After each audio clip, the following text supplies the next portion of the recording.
काँग्रेस प्रदेशाध्यक्षांनी भाजपला पक्ष विकला आहे. सपा आमदारांना हाताशी धरून पक्ष भाजपला विकलाय असा आरोप करण्यात आलेला आहे.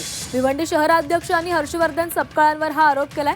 शहराध्यक्ष रशीद ताहिर मोमीन यांनी राहुल गांधींकडे लेखी तक्रार केलेली आहे.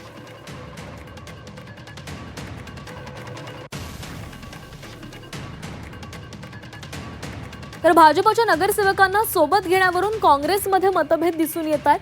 काँग्रेसचे भिवंडी शहराध्यक्ष रशीद मोमीन यांनी यावर आपली नाराजी व्यक्त केलेली आहे. या निर्णयामुळे शहरामध्ये नाराजी असून काँग्रेसची विचारधारा नाही असं म्हणत रशीद मोमीन यांनी आपली नाराजी व्यक्त केलेली आहे.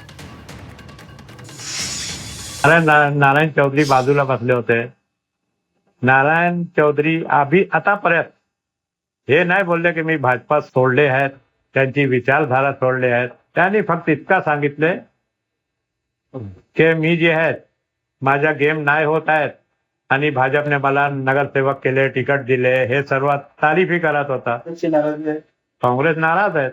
काँग्रेस पूर्ण नाराज आहे. काँग्रेस सोडा, पूर्ण भिवंडी शहर जे आहेत ना हा निर्णयामुळे नाराज आहेत. आता जे आहेत भारतीय जनता पार्टी आणि RSSचे विरुद्ध त्यांच्या जे भाषण होता त्यावर जे भिवंडी कोर्टात आजही हाजरी देत आहेत आणि आपण लोक RSS आणि भारतीय जनता पार्टीचे लोकांचे हात मिळवणी करतात.